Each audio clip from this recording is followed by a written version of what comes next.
तो नमस्कार साथियों, स्वागत है आप सभी का छत्तीसगढ़ के सामान्य अध्ययन की इस क्लास में। छत्तीसगढ़ के इस समान अध्ययन की क्लास की खास बात यह होगी कि वीडियो लेंथ हम थोड़ी सी कम रखने की कोशिश करेंगे और फिजूल की बातें कम करके काम की बातें ज्यादा करते हुए हम थोड़ा स्पीड से कवर करने वाले हैं। ठीक है, तो इस क्लास की खास बात कि थोड़ा स्पीड से कवर होगा सो दैट आपको रिविजन करने में वीडियो के माध्यम से तकलीफ ना जाए। बिना कोई और समय व्यर्थ किए चलिए शुरू करते हैं। छत्तीसगढ़ का सामान्य परिचय। तो देखो, सबसे पहले क्या, छत्तीसगढ़ का परिचय, छत्तीसगढ़ का सामान्य परिचय। ठीक है, इंट्रोडक्शन हम देख रहे हैं छत्तीसगढ़ का।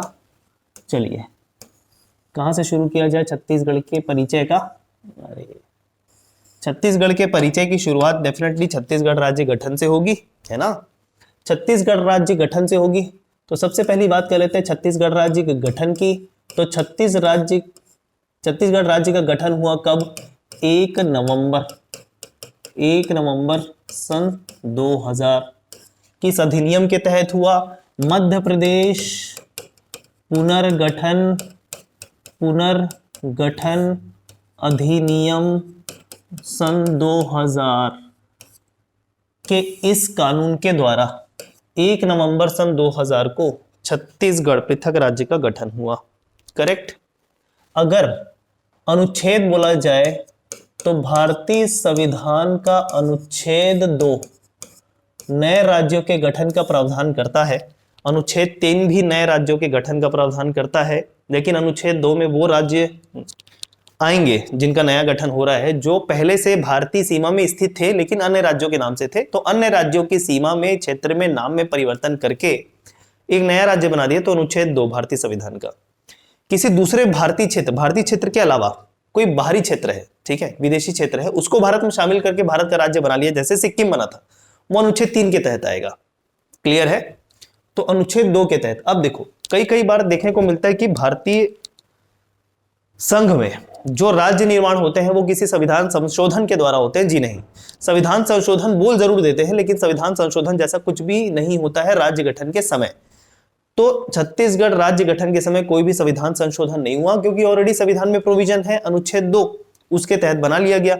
अधिनियम जरूर है, ये कानून है, ये संविधान संशोधन नहीं है, ये कानून के तहत जिस अधिनियम, मतलब एक सभा में, जो भी सभा हो, विधानसभा हो, लोकसभा, राज्यसभा हो, कानून पेश किया जाता है, बिल जिसको कहते हैं। अब अलग अलग संकल्प भी होते हैं, अलग अलग इसके बोल सकते हैं रूप होते हैं। तो वो किसी को बिल कहते हैं, किसी को संकल्प कहते हैं, ठीक है, वो सब अलग चीजें हैं। तो मतलब एक चीज मान लीजिए, एक ऐसा प्रपत्र जिसमें वो कानून का पूरा मसौदा होता है जिसको पास करवाया जाता है कानून के मतलब सभाओं में, और साथ ही साथ फिर उसके बाद राष्ट्रपति उसमें साइन करते हैं। तो ये अधिनियम मध्य प्रदेश पुनर्गठन अधिनियम 2000 के तहत 1 नवंबर सन 2000 को छत्तीसगढ़ राज्य पृथक राज्य की बोल सकते हैं कि गठन हुआ। कौन सा राज्य है भाई ये? कौन सा? इतनी बातें क्लियर है, कौन सा राज्य है? 26वां क्रम बता रहे ना, 26वें क्रम का राज्य था। ठीक है, 26वें क्रम का राज्य था। इसके साथ 2000 में ही 2 और राज्य बने, एक था झारखंड और एक था उत्तराखंड। उत्तराखंड बना 9 नवंबर को और 15 नवंबर को बना झारखंड। ठीक है, सन 2000 में। तो वो क्रमशः उत्तराखंड 27वां और झारखंड 28वां राज्य हो गया। 29वां राज्य बना 2 जून सन 2014 को तेलंगाना। ठीक है, 2 जून सन 2014 को तेलंगाना 29वां राज्य।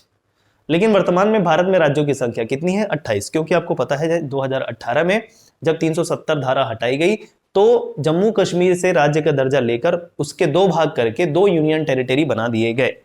ठीक है, और राज्य का दर्जा हट जाने की वजह से अब राज्यों की संख्या, जम्मू कश्मीर के राज्यों का दर्जा हट जाने की वजह से अब राज्यों की संख्या कितनी हो गई है? 28। आवाज वगैरह आ रही है ना ठीक से? बीच बीच में मैं देखते चलूंगा, अगर आवाज नहीं आएगी तो बताते चलना, ठीक है ना। चलो, इतनी बातें क्लियर। चलो अब क्या करें? अब मुझे बताइए राजधानी क्या होगी भाई? राजधानी क्या होगी?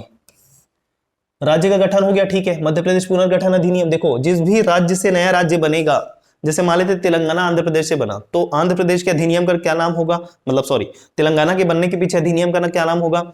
आंध्र प्रदेश पुनर्गठन अधिनियम 2014। बात समझ में? तो इस तरीके से जिस भी पहले से स्थित राज्य से दूसरा राज्य बनेगा, उस राज्य के नाम पे पुनर्गठन अधिनियम बस जुड़ जाएगा। राजधानी की बात करें, बोलिए राजधानी जल्दी मैंने बोला है आपको पार्टिसिपेट करना है, ठीक है ना। तो बोलिए छत्तीसगढ़ की राजधानी क्या है? हाँ, छत्तीसगढ़ की राजधानी क्या है भाई? पार्टिसिपेशन करना है भाई। बहुत बढ़िया, बहुत बढ़िया, क्या बात है। नवा रायपुर अटल नगर, एक साथ बोलना है पूरा, नवा रायपुर अटल नगर। ये सब ना इंटरव्यू में फंसाता है। नवा रायपुर अटल नगर, अगर किसी ने बोल दिया सर रायपुर, गया, ठीक है, इंटरव्यू में मार्क्स खत्म। नवा रायपुर, नवा रायपुर ना, नया रायपुर नहीं, नवा रायपुर अटल नगर। अटल नगर को भी जोड़ा गया था प्रॉपर इसकी राजधानी के रूप में, मतलब नया रायपुर को ही अटल नगर बोल रहे हैं। कब इसकी घोषणा हुई कि नया रायपुर को या नवा रायपुर को अटल नगर बोला जाएगा? 21 अगस्त सन 2018 में। जो हमारे मतलब सरकार अभी बनने वाली बीजेपी की, तो उस समय भी बीजेपी की सरकार थी और उस समय मुख्यमंत्री थे डॉक्टर रमन सिंह। डॉक्टर रमन सिंह ने घोषणा की थी कि नवा रायपुर अब अटल नगर के नाम से जाना जाएगा 21 अगस्त 2018 को। पूरा सरकार बदल गई कांग्रेस के आगे, कांग्रेस की सरकार फिर से बदल गई, तो 5 साल भी बीत गए, ठीक है ना। तो 21 अगस्त 2018 को अटल नगर कर दिया गया। अगर पूछा जाए कि पुराने रायपुर से, जो रायपुर का मेन क्षेत्र है, वो उससे नवा रायपुर जो है वो किस दिशा में है? तो ये जो नया रायपुर है, मेन रायपुर वाले क्षेत्र के दक्षिण पूर्व में आता है। दक्षिण पूर्व में आता है किसके? रायपुर के। रायपुर के मेन क्षेत्र के, रायपुर का पूरा एक जिला ले ले, तो रायपुर के एक पूरा जिला, अगर ये पूरा मैं रायपुर का जिला ले लूं, ये रायपुर का जिला है, तो ये नया रायपुर, ये नवा रायपुर कहां पर आएगा? यहां पर आएगा, यहां पर, ये नवा रायपुर वाला हिस्सा मानेंगे इसको, ठीक है। तो ये कौन सा हिस्सा हुआ? ये हुआ दक्षिण, ये हुआ पूर्व, तो दक्षिण पूर्व में है रायपुर के कौन? अटल नवा रायपुर अटल नगर, करेक्ट। इतनी बातें क्लियर है, बढ़े आगे। अब इसकी सारी बातें देख लेते हैं फटाफट। बहुत बढ़िया, बढ़े आगे, चलिए। और क्या बात करेंगे इसके बाद? ठीक है, 26वां राज्य हो गया, सब कुछ हो गया। अब राज्य गठन के समय की बात भी आपको कुछ कुछ करनी है कि कौन सी पंचवर्षीय योजना चल रही थी इस समय। राज्य गठन के समय जो पंचवर्षीय योजना थी, पंचवर्षीय योजना,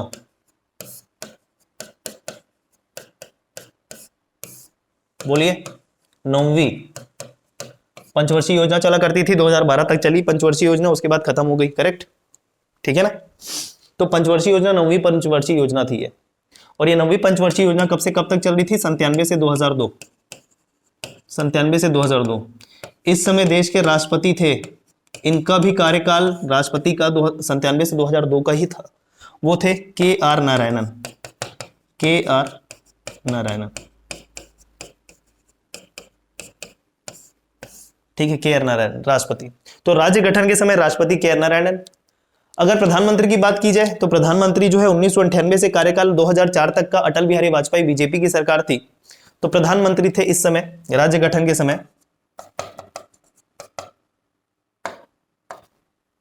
प्रधानमंत्री अटल बिहारी, श्री अटल बिहारी वाजपेयी। यहां भी लगा देता हूं श्री, माफ करना, श्री अटल बिहारी। देखो जल्दी जल्दी रिवीजन करें भाई, कुछ इस प्रकार की भूल हो जाए तो माफ कर देना ना, श्री लगाना भूल गया सर, गलत बात है तो माफ कर देना। प्रधानमंत्री श्री अटल बिहारी वाजपेयी, ये प्रधानमंत्री थे। 2004 के बाद से कांग्रेस की सरकार आ गई और 2 कार्यकाल के लिए कांग्रेस की सरकार रही 2014 तक के लिए, ठीक है। अब 2014 से तो जान रहे हैं फिर क्या है ना। तो राष्ट्रपति KR नारायण, प्रधानमंत्री श्री अटल बिहारी वाजपेयी। राज्य गठन के समय 9वीं पंचवर्षीय योजना 97 से 2002, ये 9वीं पंचवर्षीय योजना का कार्यकाल। और 9वीं पंचवर्षीय योजना के समय ही राष्ट्रपति का भी कार्यकाल 97 से 2002 था, KR नारायण जी का। एकदम क्लियर है क्या भाई? बिल्कुल, बहुत बढ़िया, बहुत बढ़िया, वेरी गुड, क्लियर। पंचवर्षीय योजना भी क्लियर। अच्छा, अब PM की बात कर लिए, प्रेसिडेंट की बात कर लिए। छत्तीसगढ़ राज्य गठन के समय, मतलब छत्तीसगढ़ राज्य का जब गठन हुआ, तो भैया पहले राज्यपाल भी आपको ध्यान रखने राज्य के, ठीक है। तो छत्तीसगढ़ राज्य के पहले राज्यपाल, राज्य गठन हो गया, राज्यपाल बनाने पड़ेंगे। पहले राज्यपाल बताइए? दिनेश नंदन साय, श्री दिनेश नंदन सहाय, ठीक है क्या? याद करते जा रहे फटाफट, रिवीजन, सामान्य परिचय, इतना क्लियर? राज्य गठन से संबंधित सारी बातें क्लियर क्या? बढ़े आगे, चलिए। ये तो हो गया राज्य गठन से संबंधित सारी बातें, ठीक, बिल्कुल। आगे बढ़ते हैं दोस्तों, चलिए आइए, ज्यादा टाइम व्यतीत नहीं करेंगे ना, इतना क्लियर, ये स्लाइड क्लियर हो गया होगा, आइए, ठीक है। आगे बढ़ते हैं। अब क्या करेंगे? अगला पैरामीटर। अब छत्तीसगढ़ के बारे में बात कर रहे हैं। छत्तीसगढ़ की स्थिति पता होना चाहिए, भौगोलिक स्थिति। छत्तीसगढ़ की भौगोलिक स्थिति पता होनी चाहिए। भौगोलिक स्थिति किसी भी क्षेत्र की कैसे डिनोट करते हैं? अक्षांशीय और देशांतरी विस्तार से। ठीक है, अक्षांशीय और देशांतरी विस्तार से। तो अक्षांशीय विस्तार की बात की जाए, अक्षांशीय विस्तार छत्तीसगढ़ का, और देशांतरी विस्तार जिसको बोलेंगे लैटिट्यूड एक्सपेंशन और लॉन्गिट्यूड एक्सपेंशन। लैटिट्यूड और लॉन्गिट्यूड एक्सपेंशन किसी भी क्षेत्र का पता होना चाहिए, खासकर भारत छत्तीसगढ़ का तो पता ही होना चाहिए। ठीक है ना। तो अगर छत्तीसगढ़ के अक्षांशीय विस्तार की बात करें तो क्या होगा भाई? अक्षांशीय विस्तार, अक्षांशीय रेखा पूरे बोलना चाहिए पृथ्वी पर एक क्या है, आड़ी रेखाएं हैं, हॉरिजॉन्टल लाइंस है, काल्पनिक है, जो किस लिए क्षेत्र को अलग अलग जोन में, पूरे पृथ्वी को अलग अलग जोन में डिवाइड करती है। इससे क्या तय होता है, भारत जो है किस मतलब कोई भी क्षेत्र जो है किस जोन के अंतर्गत आता है। अब जोन बोलने का मतलब है, यहां पर जोन का तात्पर्य है कि जैसे कटिबंध के रूप में देखा जाता है। ठीक है, उष्ण कटिबंध, शीतोष्ण कटिबंध, शीत कटिबंध, इस तरीके से। मतलब कहां पर ज्यादा हीट एक्सेप्ट कर रहा है कोई क्षेत्र सूर्य से, वो यहां पर काम आता है अक्षांशीय रेखा विस्तार देखने के लिए। खैर अभी वो सब भूगोल की एकदम से बातें नहीं करेंगे, सीधा अक्षांशीय और देशांतरी विस्तार में आ जाते हैं। तो अक्षांशीय और देशांतरी विस्तार दोनों क्लियर होना चाहिए। सबसे पहले ध्यान रखें, क्या अक्षांशीय विस्तार क्या है? 17 से 24, 17 से 24 ऐसा ध्यान रखना है। और देशांतरी विस्तार 80 से 84। फिलहाल तो इतना ध्यान रखो, बाद में आगे के देखो कुछ अंश कुछ मिनट ऐसे करते हैं ना। तो 17 डिग्री से 24 डिग्री, कुछ मिनट बाद में देखेंगे। देशांतरी विस्तार में 80 डिग्री से 84 डिग्री। इतना डिग्री डिग्री पहले ध्यान रख लो, याद करने में समस्या जाती है, याद करने में समस्या जाती है। तो इसी उद्देश्य से पहले क्या कर रहे हैं, डिग्री कर रहे हैं। अक्षांशीय विस्तार 17 डिग्री से 24 डिग्री और देशांतरी विस्तार 80 से 84 डिग्री। इतना क्लियर हो गया? ठीक है, चलो अब कितना मिनट, कुछ मिनट भी है। 17 अंश या 17 डिग्री 46 मिनट। ठीक है, 17 degree 46 minute, 24 degree 5 minute, 24 degree 5 minute. Clear है क्या? ठीक है। 80 वाला देशांतरी विस्तार, ध्यान रहे देशांतरी विस्तार में क्या बोलेंगे, 80 से 84। लेकिन मिनट में अगर बात की जाए तो 80 अंश 15 मिनट, 84 24 मिनट, 84 अंश 24 मिनट। ठीक है, और इसको बोलेंगे क्या, पूर्वी देशांतर। पूर्वी देशांतर, पूर्वी देशांतर, इसके पीछे पूरा रीजन है ज्योग्राफी। पूर्वी देशांतर क्यों बोलते हैं? क्योंकि देशांतर रेखा की शुरुआत जो है वो भारत के हिस्से से पूर्वी क्षेत्र में शुरुआत होती है। कहां? ग्रीनविच, ब्रिटेन से। ठीक है, तो उसके कंपैरिजन में जो भारत का हिस्सा या छत्तीसगढ़ का हिस्सा आता है वो पूर्व में है। तो इस ग्रीनविच मतलब 0 डिग्री आपका देशांतर रेखा के राइट साइड में आने वाला सारा जो देशांतर रेखा 180 तक, वो पूरा क्या कहलाएगा, पूर्वी देशांतर कहलाएगा। तो 0 1 2 3 कहां पर आ गया, 80 से 84, छत्तीसगढ़ पूर्वी देशांतर। इसको क्या बोलेंगे? क्योंकि छत्तीसगढ़ जो है, पूरा भारत जो है उत्तरी गोलार्ध में है। उत्तरी गोलार्ध में जितनी अक्षांशीय रेखाएं कहलाएंगी वो उत्तरी अक्षांश कहलाएंगी। तो इसको बोलेंगे उत्तरी अक्षांश, उत्तरी अक्षांश। ठीक है, उत्तरी अक्षांश। क्लियर? 17 46 24 5 याद करो, ये याद होना ही चाहिए, कोई चांस ही नहीं है छोड़ने का। 17 46 24 5, 17 46 24 5, 17 46 24 5, बस याद हो गया। 18 15 84 24, 18 15 सॉरी 80 15 84 24, माफ करो, 80 15 84 24 पूर्वी देशांतर। करेक्ट। बढ़ जाए आगे, आइए अब बात कीजिए जनसंख्या की। सब कुछ करना जरूरी भैया। ठीक है, जनसंख्या सब ये कंठस्थ होना चाहिए। इतनी छोटी छोटी बातें बिल्कुल आप छोड़ के नहीं जा सकते। सर इतना इजी नहीं पूछता, लेकिन छोड़ दोगे क्या? नहीं छोड़ सकते। बोलिए 135 191, 135 191। ये मैं गड़बड़ कर दिया, माफ करो, ये जनसंख्या नहीं है, ये क्षेत्रफल है। सॉरी, आई एम सॉरी, क्षेत्रफल। ठीक है, छत्तीसगढ़ का क्षेत्रफल। जनसंख्या के बारे में बाद में बात करेंगे। ठीक है, 135 191 स्क्वायर किलोमीटर वर्ग किलोमीटर।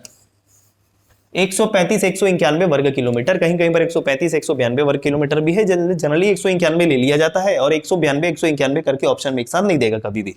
ठीक है, तो जनरली आप क्या रेफर करेंगे, 135 191, 1,35,191 वर्ग किलोमीटर छत्तीसगढ़ का है क्या, क्षेत्रफल है। ठीक है, अब इसके संबंध में 2 बातें ध्यान में रखनी है। एक, भारत का कितना क्षेत्रफल लेके ये छत्तीसगढ़ क्षेत्रफल बना, और मध्य प्रदेश का कितना क्षेत्रफल लेके ये छत्तीसगढ़ का क्षेत्रफल बना। इंपॉर्टेंट है। ठीक है ना। तो भारत के क्षेत्रफल का कितना प्रतिशत है? यह है 4.11%। भारत के कुल क्षेत्रफल का 4.11% छत्तीसगढ़ का क्षेत्रफल है इतना। मतलब भारत का जितना भी क्षेत्रफल होगा ना, उसका 135, 191 4.11% है। और मध्य प्रदेश के क्षेत्रफल का की बात करें तो यह हो जाएगा कितना? 30.47%। ठीक है नहीं है? 30.47%। मध्य प्रदेश का जितना क्षेत्रफल था उसके 30.47% को अलग करके छत्तीसगढ़ का क्षेत्रफल बना लिया, मतलब छत्तीसगढ़ बन गया। हो गया? इतनी बातें क्लियर है क्या? ये समझ में आया प्रतिशत क्या है? हाँ, वर्तमान में जिलों की संख्या छत्तीसगढ़ में 33, हर कोई जानता है, बहुत चला है। ठीक है, 33, ठीक है ना, कोई दिक्कत नहीं। ठीक है, लेकिन बात यहां पर 33 की नहीं है, बात यहां पर जानना है कितने यहां पर नगर निगम है, कितने कितने जिला क्या बोला, नगर पालिकाएं हैं और कितने ग्राम पंचायत है, ये ज्यादा जरूरी है।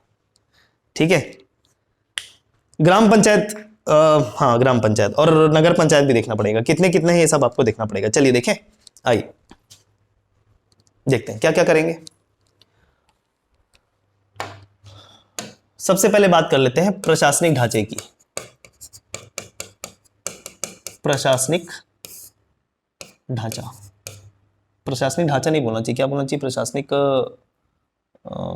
स्तर, प्रशासनिक स्तर बोलना चाहिए। ठीक है, प्रशासनिक स्तर, प्रशासनिक स्तर जिसमें हम बात करेंगे क्या? नगर निगम, नगर निगम सबसे पहले, ठीक है, पता होना चाहिए। नगर पालिका, असल में नगर निगम को ना पूरे तरीके से नगर पालिक निगम बोला जाता है, केवल नगर निगम बोल लेते हैं हम लोग, नगर पालिक निगम, और नगर पालिका को केवल नगर पालिका बोला जाता है। ठीक है, नगर पालिका। इसके अलावा और क्या बोले? नगर पंचायत, नगर पंचायत, ग्राम पंचायत और ग्राम, ग्रामों की संख्या, कितने ग्राम होंगे, इतनी चीजें आपको पता होनी चाहिए। बोलिए, किसी को भी रैंडम के तौर पे कर सकते हैं। चलो सबसे पहले तो ग्राम पंचायत बता दो कितना, सॉरी नगर निगम बता दो कितना, 14। नगर निगम कितना? 14।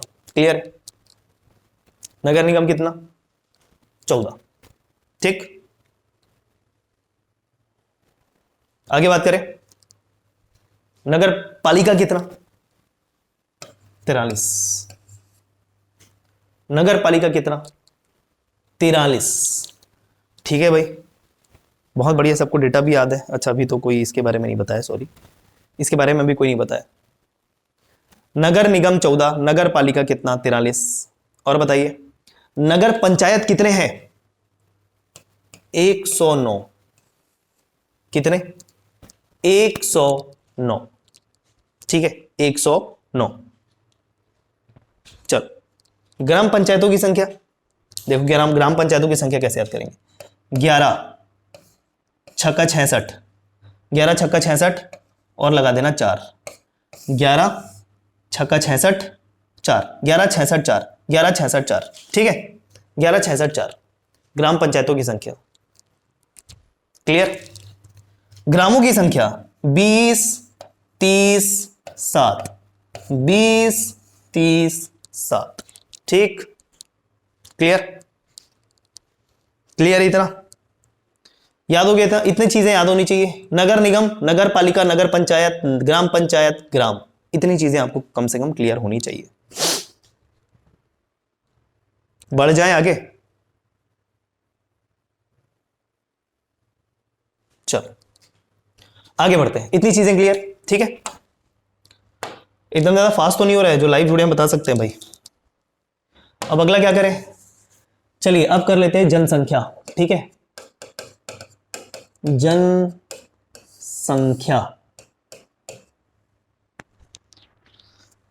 अच्छा, क्षेत्रफल की दृष्टि से कितना, कौन से नंबर का बड़ा राज्य है छत्तीसगढ़, वो बताना भूल गया था। क्षेत्रफल की दृष्टि से कौन से क्रम का राज्य है?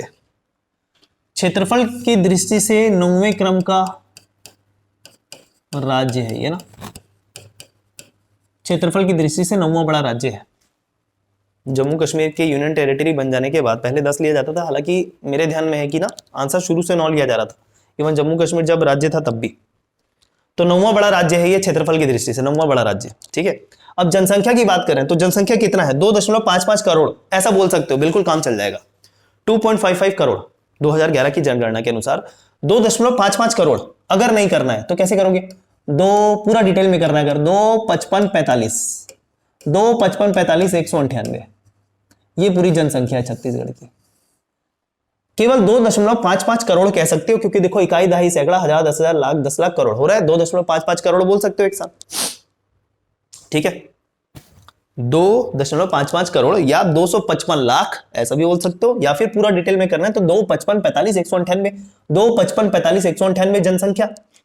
और जनसंख्या की दृष्टि से जो क्या बोलते हैं आपका, ये जो छत्तीसगढ़ है ये 16वां बड़ा राज्य है, 16वां बड़ा राज्य है जनसंख्या की दृष्टि से ना, 16वें क्रम पे आता है जनसंख्या की दृष्टि से। इसके पहले जनसंख्या के मामले में 15 राज्य ऐसे हैं जिनकी जनसंख्या छत्तीसगढ़ से ज्यादा है।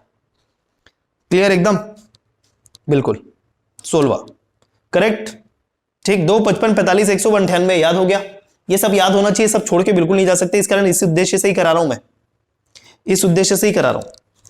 अगर 2001 के कंपैरिजन में देखा जाए 2011 में जनसंख्या वृद्धि कितनी हुई, 2.55 करोड़ अभी 2011 के अनुसार, ये 2011 के अनुसार है ना, 2011 के अनुसार है, लेकिन 2001 में जनगणना हुई थी पिछली, तो 2001 से 2011 में जो जनसंख्या वृद्धि हुई वो कितने प्रतिशत की हुई, तो यहां पर जनसंख्या वृद्धि के तौर पे भी ध्यान रख लेते हैं 22.61%।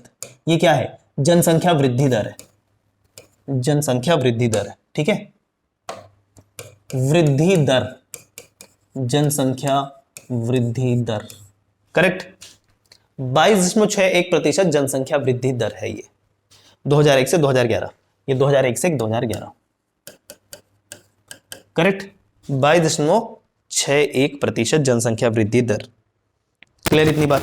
अब कुछ और बातें, जैसे जनसंख्या घनत्व कितना है छत्तीसगढ़ का। जनसंख्या घनत्व देखो होता क्या एक्चुअली में, प्रति वर्ग किलोमीटर में कितने लोग रह रहे हैं, प्रति वर्ग किलोमीटर में कितने लोग रह रहे हैं, इसको जनसंख्या घनत्व कहा जाता है, ठीक है क्या। प्रति वर्ग किलोमीटर में कितने लोग रह रहे हैं, इसको जनसंख्या घनत्व, एक वर्ग किलोमीटर का एरिया ले लेते हैं पूरा, उसमें कितने लोग निवासरत हैं, उसको जनसंख्या घनत्व कहते हैं। अलग अलग राज्य का अलग अलग, पूरे भारत का एक अलग होता है, ठीक है। तो जनसंख्या घनत्व की बात कर लेते हैं। जनसंख्या घनत्व, जनसंख्या घनत्व, population density, density, population density बोलेंगे, घनत्व मतलब डेंसिटी, कितना सघन है, 189 प्रति, मतलब ये क्या है, 189 है क्या, व्यक्ति, 189 व्यक्ति प्रति वर्ग किलोमीटर, प्रति वर्ग किलोमीटर, ठीक है क्या भाई, 189 प्रति वर्ग किलोमीटर, ठीक है। बढ़े आगे, जनसंख्या घनत्व हो गया। कुछ और बेसिक बातें, एक दो बातें और कर लेते हैं, जैसे यहां पर बात कर लेते हैं कि लिंगानुपात कितना है, लिंगानुपात, लिंगानुपात, लिंगानुपात है 991। लिंगानुपात, इसको सेक्स रेशियो बोलते हैं, प्रति 1000 पुरुषों के मध्य कितनी स्त्रियां हैं उसको लिंगानुपात कहते हैं, सेक्स रेशियो कहते हैं। प्रति 1000 पुरुष के मध्य छत्तीसगढ़ में 991 स्त्रियां हैं, 2011 जनगणना के अनुसार ही है, ठीक है। इसके अलावा साक्षरता दर की बात कर लेते हैं। साक्षरता दर, साक्षरता दर की बात करें तो 70-28%, 70-28%, 70.28%, ठीक है, साक्षरता दर है छत्तीसगढ़ की। साक्षरता मतलब पढ़े लिखे नहीं बोलेंगे, साक्षरता मतलब जिसको लिखना आता है किसी एक भाषा में, समझना आता है, उसमें वो लिख सकते हैं, पढ़ सकते हैं, उसको साक्षरता दर कहते हैं। यहां पर शिक्षित नहीं बोलेंगे साक्षरता को, ठीक है ना, साक्षरता दर को शिक्षित दर नहीं बोलेंगे, ध्यान रहे, साक्षरता अलग है, शिक्षित होना अलग है, दो अलग अलग चीजें। इतनी बातें क्लियर है भाई। ये हो गया बेसिक परिचय, ये हो गया बेसिक परिचय, बेसिक परिचय, ठीक। अब जैसे मैंने कहा था कि एक क्लास की ड्यूरेशन हम रखेंगे 30 से 35 मिनट, लेकिन अभी भी समय बचा हुआ है, तो डेफिनेटली एक टॉपिक हमारा कवर हो सकता है, जो है क्या, छत्तीसगढ़ राज्य निर्माण ऐतिहासिक भूमि। देखो छत्तीसगढ़ के बारे में बेसिक जो है इंट्रोडक्शन वो हमने देख लिया, परिचय देख लिया, अभी भी डेफिनेटली छत्तीसगढ़ परिचय के अंतर्गत बहुत सारी बातें आती है जो हम देखेंगे, जो भी चीजें हैं छत्तीसगढ़ के मतलब बोलेंगे कि रेलवे जोन कब बना, ठीक है, सबसे बड़ा जिला, सबसे छोटा जिला, वो सब बाद में आता जाएगा। लेकिन जो बेसिक परिचय की जरूरत है छत्तीसगढ़ की वो आपने जान लिया। अगर आपसे छत्तीसगढ़ का परिचय कोई पूछ ले इंटरव्यू में, बोलिए छत्तीसगढ़ का परिचय, तो इतनी बातें बता देंगे सामने वाला इंप्रेस हो जाएगा। इतनी कम से कम चीजें आपको छत्तीसगढ़ के परिचय में बता देनी है। अब हम आगे बढ़ते हैं, अब बात करते हैं छत्तीसगढ़ राज्य निर्माण हुआ कैसे, है ना। छत्तीसगढ़ राज्य निर्माण भी तो करना है। चलिए छत्तीसगढ़ राज्य निर्माण कर दे क्या, फटाफट बोलो, जल्दी कर दें इसको कवर। तैयार है? छत्तीसगढ़ राज्य निर्माण कर देते हैं। आइए छत्तीसगढ़ राज्य निर्माण कर रहे हैं। छत्तीसगढ़ का परिचय देखें, लेकिन छत्तीसगढ़ भैया अस्तित्व में कैसे आया, ये भी तो जरूरी है। ऐसा तो है नहीं कि 10, 15, 2-3 साल का प्रयास से छत्तीसगढ़ राज्य बन गया, नहीं, बहुत पहले से छत्तीसगढ़ धीरे धीरे अस्तित्व में आते आते फाइनली जो आप देख पा रहे हो छत्तीसगढ़ जो है 26वां राज्य, वो अस्तित्व में आया है 2000 में। बहुत पहले प्रयास रहता, और प्रयास भी तो बाद में अलग से राज्य बनाने के लिए अलग हुए, लेकिन जो भारत के नक्शे में अस्तित्व में है ना एक पृथक छत्तीसगढ़ के तौर पे, उसकी भी कहानी अलग है। वो शुरू से शुरू कर रहे हैं पूरा कि छत्तीसगढ़ एक्चुअली में अस्तित्व में आया कहां से, सब पूरा ईयर वाइज लिखा हुआ है, सबको हम देखते चलते हैं। चलो इसमें पेन का कलर कौन सा अच्छा लगेगा, येलो ही ठीक है क्या भाई? एक सेकेंड ना, बस थोड़ा सा, ज्यादा समय नहीं लूंगा। ठीक है चलो येलो यूज करते हैं, येलो ही ठीक है।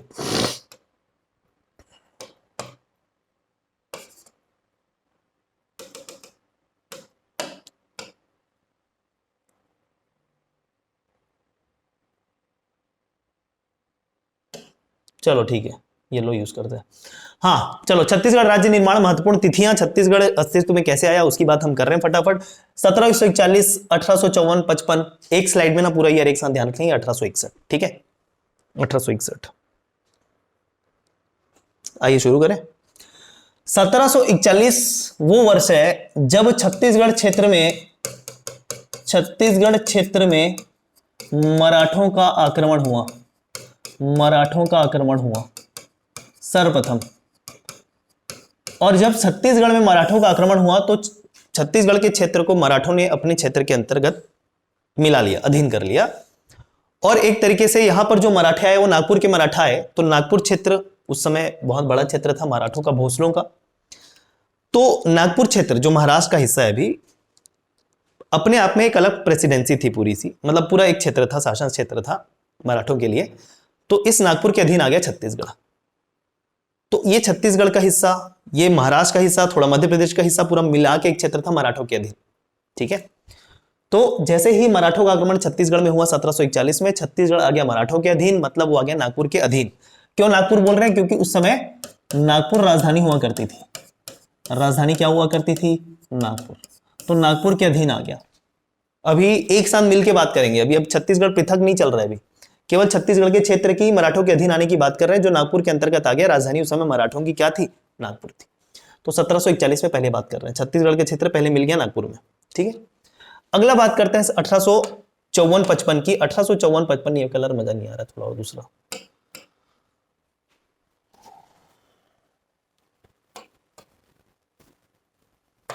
यार वाइट ही ठीक है, चलो 1854-55 की बात करते हैं। 1854-55 में ब्लैक भी तो काम आएगा। हाँ 1854-55 की बात करें, 1854-55 में क्या हुआ? डलहौजी की हड़प नीति आई। डलहौजी की हड़प नीति, डॉक्ट्रिन ऑफ लैप्स। इस हड़प नीति के तहत क्या कर रहा था? भारत के अलग अलग जो क्षेत्र राजा महाराजा शासन क्षेत्र थे उसको हड़पते जा रहा था ब्रिटिश साम्राज्य में। हड़प नीति के तहत क्या हुआ? नागपुर का क्षेत्र पूरा चला गया अंग्रेजों के साम्राज्य क्षेत्र में। इस तरीके से जब नागपुर गया तो छत्तीसगढ़ भी चला जाएगा, क्योंकि छत्तीसगढ़ नागपुर क्षेत्र में आ रहा था, ठीक है। तो डलहौजी की हड़प नीति के तहत जो है छत्तीसगढ़ का विलय ब्रिटिश साम्राज्य में हो गया। अब देखेंगे कि पूरा भारत जो है, डलहौजी की हड़प नीति शुरू हुई, उसके बाद धीरे धीरे पूरा भारत जो है अंग्रेजी साम्राज्य क्षेत्र में विलय हो गया, मतलब मिल गया पूरा पूरा पूरा लगभग, ठीक है ना। अब प्रेसिडेंसियां मतलब अलग हुआ करती थी, ठीक है, रियासतें अलग हुआ करती थी, उनको ब्रिटिश साम्राज्य के दया के तहत ही राजा महाराजाओं को शासन करने के लिए दे दिया गया था। लेकिन पूरा भारत अल्टीमेटली आ किसके अंतर्गत रहा था? ब्रिटिश साम्राज्य के अंतर्गत। तो डलहौजी की हड़प नीति के तहत नागपुर का विलय ब्रिटिश साम्राज्य में, सो दैट छत्तीसगढ़ का भी विलय ब्रिटिश साम्राज्य में। अब यहां से मेन तिथि क्रम शुरू होता है, यहां से मेन एक्चुअली बात करेंगे। तो थोड़ा इतिहास में चले गए थे, इतिहास में और डिटेल में पढ़ते हो आप। 1861 की बात करें, 1861 में एक्चुअली में बना क्या? मध्य प्रांत। मध्य प्रांत का गठन, मध्य प्रांत का गठन, इसको सेंट्रल प्रोविंस बोला गया, सीपी के नाम से जाना जाता है, सुना भी होगा आपने सीपी, सीपी, सीपी मतलब सेंट्रल प्रोविंस, मध्य प्रांत का गठन हुआ। मध्य प्रांत का जब गठन हुआ तो इसमें छत्तीसगढ़ भी शामिल था, छत्तीसगढ़ भी शामिल था। मध्य प्रांत का हिस्सा किन किन क्षेत्रों को मिलाकर बना, तो देखो ये नागपुर वाला महाराष्ट्र का क्षेत्र, ठीक है, इसमें मध्य प्रदेश का हिस्सा शामिल था, इसमें छत्तीसगढ़ का हिस्सा शामिल था, ये पूरे क्षेत्र को मिलाकर मध्य प्रांत बनाया गया, मध्य प्रांत बनाया गया। 1861 में मध्य प्रांत बना, ठीक है, ध्यान रहे। और जब ये मध्य प्रांत बना, छत्तीसगढ़ एक सेपरेट भाग था इसका मध्य प्रांत का, अभी संभाग नहीं बना है, ध्यान रहे। 1861 में केवल मध्य प्रांत बना है, छत्तीसगढ़ उसका हिस्सा बना है। और इस छत्तीसगढ़ में उस समय 3 जिले हुए, 3 जिले में कौन कौन से, रायपुर, बिलासपुर और संबलपुर, ठीक है, ये 3 जिले हुए। लेकिन प्रॉपर 3 जिलों की जब बात करते हैं तो आंसर 1862 लिया जाता है। रीजन भी बताऊंगा मैं, क्योंकि अलग से संभाग बन के बना, ठीक है ना, अलग से संभाग बना। चलिए बहुत बढ़िया, रायपुर, बिलासपुर, संबलपुर, बहुत गुड, बढ़िया। तो मध्य प्रांत का गठन, छत्तीसगढ़ सेपरेट हिस्सा, मध्य प्रांत मिलाकर कौन कौन से राज्यों को, मतलब कौन कौन से राज्यों का क्षेत्र अगर बात करें तो ये मध्य प्रांत, छत्तीसगढ़ एक सेपरेट हिस्सा, मध्य प्रांत का हिस्सा था छत्तीसगढ़, इसके 3 जिले रायपुर, बिलासपुर, संबलपुर।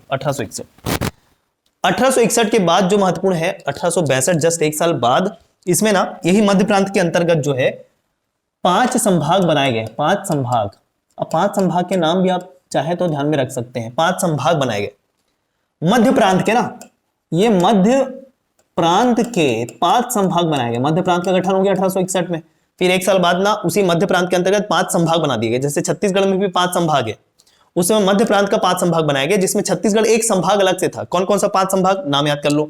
एक खुद नागपुर, एक छत्तीसगढ़, एक जबलपुर, एक हो गया सागर, और एक ध्यान में नहीं आ रहा, गोदावरी तालुका, करेक्ट, गोदावरी तालुका, सागर, सही कह रहा हूं, नागपुर, छत्तीसगढ़, जबलपुर, ये 5 संभाग बनाए गए मध्य प्रांत के, मध्य प्रांत के, ठीक है। तो एक सेपरेट जो आपका संभाग बन के आया वो बन के आया छत्तीसगढ़। इन 5 संभागों में छत्तीसगढ़ पृथक संभाग, पृथक संभाग, और फिर बोल सकते हैं छत्तीसगढ़ चूंकि एक पृथक संभाग, और संभाग के अंतर्गत क्या आते हैं, जिले। इसमें 3 जिले, वही 3 जिले आपके नाम ले लेने, कौन सा, रायपुर, बिलासपुर, संबलपुर। अब संबलपुर वर्तमान में छत्तीसगढ़ का हिस्सा नहीं है, वो कब चेंज हुआ बताएंगे अभी, क्लियर। तो छत्तीसगढ़ पृथक संभाग बना, इसके 3 जिले प्रॉपर स्पेसिफाई करके रायपुर, बिलासपुर, संबलपुर को 1862, इसी कारण बार बार आंसर लिया गया, ठीक है ना। बढ़े आगे, कोई दिक्कत तो नहीं, चलिए ठीक। कोई फैक्ट आई थिंक मैं नहीं भूला हूं, मेरे ख्याल से वो 5 संभाग के नाम भी बता दिया आपको। आइए अब देखते हैं, बात करते हैं। देखो 1905 में हुआ क्या, भौगोलिक परिवर्तन, भौगोलिक परिवर्तन, भौगोलिक पुनर्गठन, ठीक है। बंगाल प्रांत हुआ करता था उस समय, बंगाल प्रांत। 1905 में एक्चुअली पूरे भारत में केवल 3 राज्य थे, असम, बिहार और नहीं, बंगाल, असम और एक और कौन सा था, राज्य की बात कर रहा हूं, चलो ठीक है छोड़ो, ABO, असम, बिहार, उड़ीसा। अच्छा, असम, बिहार, उड़ीसा, असम, बिहार नहीं, बंगाल होगा, ठीक है। चलो जैसा भी, चलो वो छोड़ो, बाद में देखेंगे उसके पुनर्गठन के बारे में। यहां पर छत्तीसगढ़ के पुनर्गठन की बात कर लेते हैं। तो देखो, बंगाल प्रांत के अंतर्गत आने वाला कुछ हिस्सा छत्तीसगढ़ को मिला, और छत्तीसगढ़ का कुछ हिस्सा बंगाल प्रांत को दे दिया गया। अदला बदली हो रही है, बस क्या हो रही है, अदला बदली हो रही है। एक सेकंड, पैर फंस गया मेरे, हाँ, अदला बदली हो रही है। बंगाल प्रांत की कुछ रियासतें छत्तीसगढ़ को, और छत्तीसगढ़ की कुछ रियासतें जो इस समय थी, इस समय वो बंगाल प्रांत को दे दी जा रही है, बंगाल प्रांत के उड़ीसा वाले क्षेत्र को दे दी जा रही है। तो जो छत्तीसगढ़ से गया, जो छत्तीसगढ़ से गया, ठीक है, 5 हिस्सा, 5 रियासतें बोल सकते हो, कहां, बंगाल प्रांत में। बंगाल प्रांत हुआ करता था उस समय, बंगाल के उड़ीसा क्षेत्र, प्रांत का नाम बंगाल, क्षेत्र का नाम उड़ीसा, बंगाल के उड़ीसा में। वो 5 क्षेत्र का नाम ध्यान में रख सकते हो, वो 5 क्षेत्र का नाम ध्यान रख सकते हो। क्या क्या याद रखें, एक था सोनपुर, एक था कालाहांडी, एक था डेफिनेटली संबलपुर, एक था रायखोल, और एक और बामरा, बामरा करेक्ट, बामरा। तो ये 5 क्षेत्र जो छत्तीसगढ़ में पहले इस समय हुआ करते थे वो 1905 में बंगाल के उड़ीसा को दे दिया गया। सोनपुर, कालाहांडी, संबलपुर, रायखोल, बामरा छत्तीसगढ़ में थे, दे दिया बंगाल को, बंगाल के उड़ीसा को। उड़ीसा बंगाल के अंतर्गत आ रहा था। 1905 में क्या चल रहा था? बंगाल विभाजन की बात हो रही थी। बंगाल विभाजन के तहत ही ये सारा पुनर्गठन हो रहा है, भौगोलिक चेंजेस हो रहे हैं, ठीक है। और छत्तीसगढ़ को जो मिला, छत्तीसगढ़ को मिला 5, फिर से 5 रियासतें मिली छत्तीसगढ़ को। ऐसा नहीं कि केवल छत्तीसगढ़ से ले लिया गया, छत्तीसगढ़ को 5 रियासतें दी भी गई बंगाल की। कौन कौन सी? वो छत्तीसगढ़ के उत्तरी क्षेत्र की जितनी भी रियासतें हैं ना, वो सारे कौन से? कोरिया, चांग बखार, चांग बखार, सरगुजा, और बोलो उदयपुर। उदयपुर वर्तमान का धर्मजयगढ़, ठीक है ना, उदयपुर रियासत के नाम से जाना जाता था धर्मजयगढ़ को। और बचा कौन? जशपुर। ये छत्तीसगढ़ को मिले। ये पहले कहां थे? ये पहले बंगाल के अंतर्गत आते थे, ठीक है। तो एक तरीके से 1905 में क्या हुआ? मध्य प्रांत का पुनर्गठन हुआ। क्या हुआ? मध्य प्रांत का पुनर्गठन होके, यह छत्तीसगढ़ संभाग का पुनर्गठन होके ये हुआ। अभी मध्य प्रांत ही चल रहा है ना, अलग से कोई और प्रांत नहीं बना हुआ है, मध्य प्रांत ही चल रहा है इधर, ठीक है। तो मध्य प्रांत का पुनर्गठन कह सकते हो या छत्तीसगढ़ संभाग का पुनर्गठन कर सकते हो, एक ही मतलब है। मध्य प्रांत के अंतर्गत ही छत्तीसगढ़ संभाग आ रहा है। तो छत्तीसगढ़ वाले प्रॉपर छत्तीसगढ़ वाले संभाग वाले हिस्से से 5 क्षेत्र देकर 5 क्षेत्र ले लिया गया। कौन से दिए गए, कौन से लिए गए, क्लियर है आपको, ठीक है। और ये सब बंगाल विभाजन के तहत हो रहा है। बंगाल विभाजन 1905। इस समय वायसराय का नाम क्या था? करजन नहीं, करजन नहीं, क्या बोलते हैं इसको, नाम क्या था? जल्दी बताओ वायसराय का। अरे बंगाल विभाजन के लिए बताओ, एकदम जुबान में है, निकल नहीं रहा, क्या नाम है? 1905।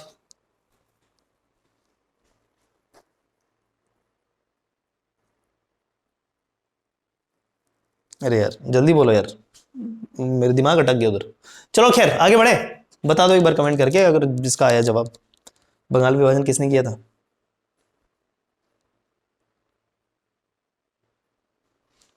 चलो देखो तैयारी अच्छी नहीं चल रही, देखो मैं भूल गया तो याद भी नहीं किसी को। 1918 की बात करें, 1918 में क्या हुआ? अभी देखो देखो इस तरीके से भौगोलिक जब परिवर्तन हुआ तो प्रॉपर जो छत्तीसगढ़ आप स्वरूप में देखते हो अभी वैसा आ गया था, वैसा आ गया था, ठीक है। तो छत्तीसगढ़ का नक्शा तैयार हो चुका था 1905 में, भौगोलिक रूप से किसी ने खींचा नहीं था अभी, लेकिन जो अभी आप वर्तमान में छत्तीसगढ़ देख पा रहे हो वो छत्तीसगढ़ का पूरा भौगोलिक रूप से जो स्वरूप है वो 1905 में तैयार हो गया था भौगोलिक रूप से। उसको अभी उतारा नहीं था किसी ने, ठीक है ना। करजनी थे ना? ओके वेरी गुड, करजनी थे, वेरी गुड, ठीक है, सही बोला था मतलब, ठीक है। बहुत समय हो गया इतिहास को पढ़े पढ़ाए। चलो 1918। अब 1918 में क्या हुआ ना, पंडित सुंदरलाल शर्मा जी, ध्यान रखना, पंडित सुंदरलाल शर्मा जी, इनकी एक रचना थी पांडुलिपि। पांडुलिपि, इसमें इन्होंने ना प्रॉपर छत्तीसगढ़ का मानचित्र खींच दिया, छत्तीसगढ़ का पृथक मानचित्र, मध्य प्रांत से अलग करके छत्तीसगढ़ का पृथक मानचित्र बना दिया। अब यहां से ना एक भावना उत्पन्न होने वाली है छत्तीसगढ़ के लोगों में कि चूंकि छत्तीसगढ़ का पृथक मानचित्र बन के आ चुका है तो पृथक एक छत्तीसगढ़ राज्य भी होना चाहिए। यहां से एक भावना उत्पन्न होने वाली है। पूरे मध्य प्रांत में केवल छत्तीसगढ़ का पृथक मानचित्र खींच दिया किसने? पंडित सुंदरलाल शर्मा जी ने अपनी पांडुलिपि में 1918। तो छत्तीसगढ़ का एक पृथक मानचित्र स्पष्ट रूप से जो खींचा उतारा 1918 में, ठीक है, पंडित सुंदरलाल शर्मा जी के द्वारा पांडुलिपि में, करेक्ट है क्या? तो छत्तीसगढ़ का पृथक मानचित्र के तौर पे भी हम 1918 को ध्यान में रखते हैं। आगे बात करें 1924 की बात कर लेते हैं। 1924 में ना रायपुर जिला परिषद, ध्यान रखना है। अब देखो जैसे मैंने कहा 1918 के बाद जैसे ही पंडित सुंदरलाल शर्मा जी ने पृथक मानचित्र खींचा छत्तीसगढ़ का ना, लोगों में यहाँ पर अब भावना उत्पन्न होगी कि एक अलग से छत्तीसगढ़ क्षेत्र होना चाहिए, एक राज्य होना चाहिए, ठीक है।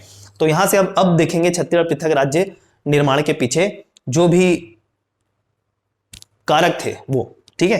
तो यहां से शुरुआत हुई। अब जितनी भी आगे की बात करेंगे, आगे के वर्ष की बात करेंगे, वो पृथक छत्तीसगढ़ के मांग को लेके होगी।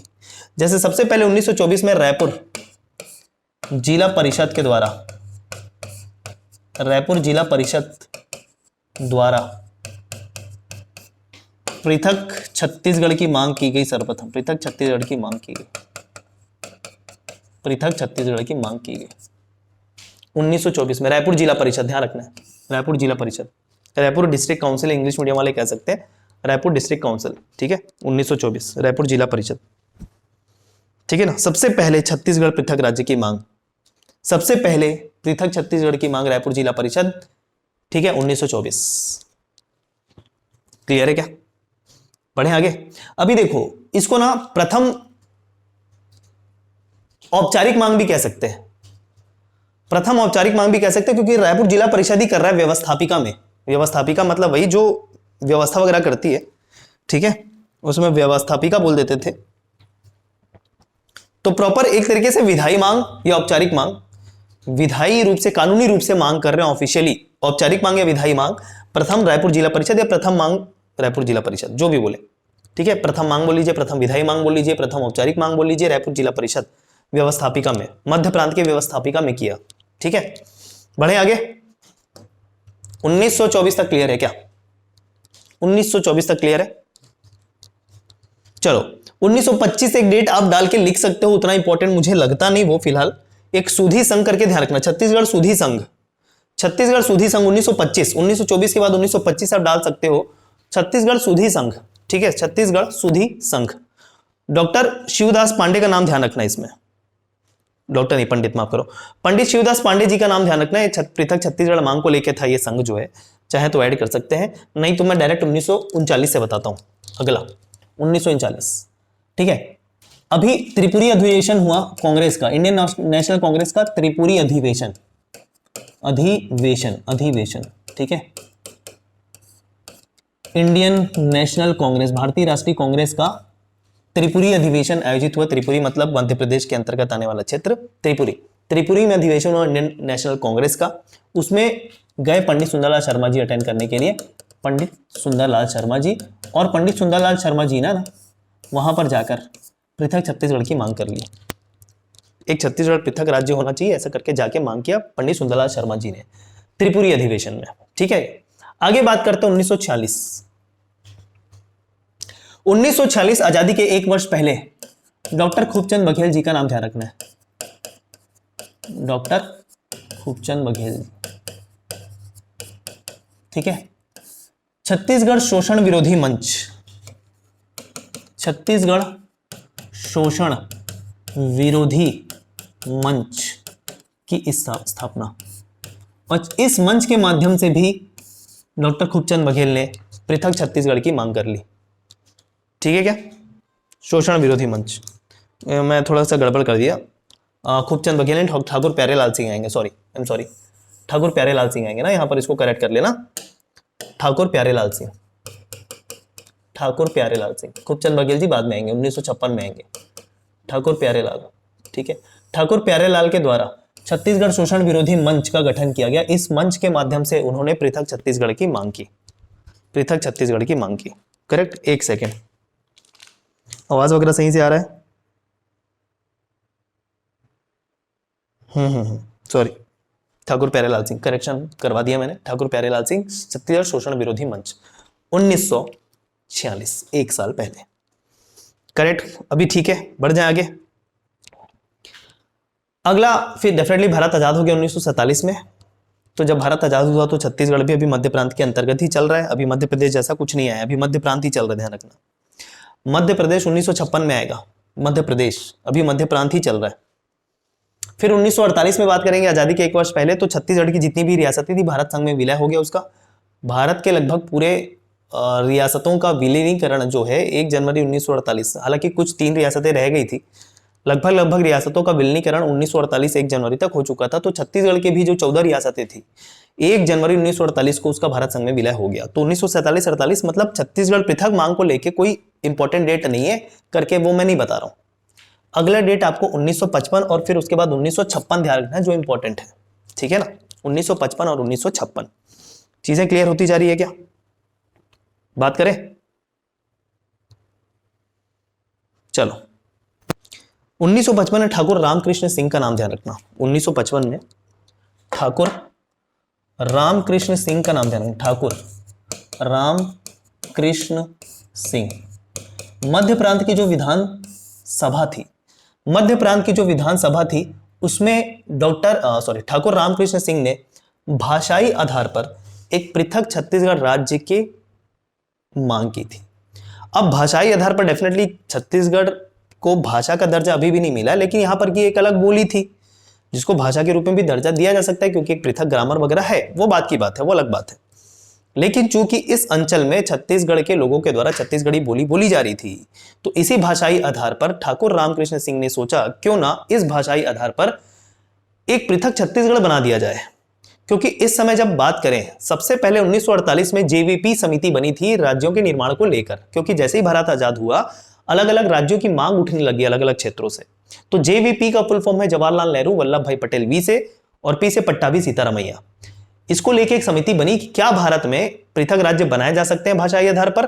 तो इस समिति ने सीधा सीधा पृथक राज्यों के मांग को ठुकरा दिया, ये बोलकर कि जैसे तैसे भारत आजाद हुआ और रियासतों का विलीनीकरण इतनी मुश्किल से हुआ है भारत में, फिर से अलग अलग राज्य बना दिया गया अगर, तो एकता जो है भारत की वो खतरे में आ जाएगी। उनका सोचना भी उस समय बिल्कुल सही था।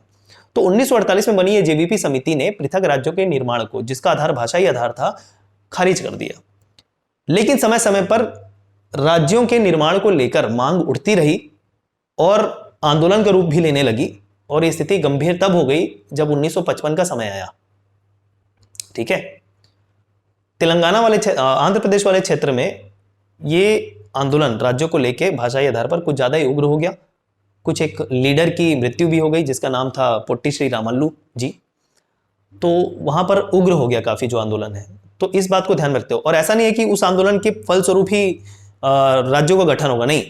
1948 में जब ये जेवीपी समिति ने खारिज किया था मांग को, उसके बाद भी धीरे धीरे धीरे धीरे जो है मांग जो है चली आ रही थी, ठीक है, मांग जो है चली आ रही थी। अभी देखो वीडियो लेंथ हो गई थोड़ी ज्यादा, 1956 में पहुंचे हैं।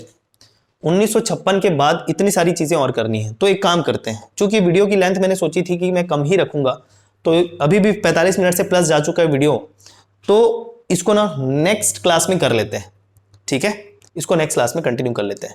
लाइव क्लास वाले अभी वीडियो पे बने रहे, आपसे कुछ चर्चा करनी है अगले लाइव क्लास के संबंध के बारे में, अगले लाइव क्लास के संबंध में। और बाकी फिर रिकॉर्डेड देखने वाले आपको रिकॉर्डेड मिल जाएगा आपके कंटेंट सेक्शन में। Thank you so much.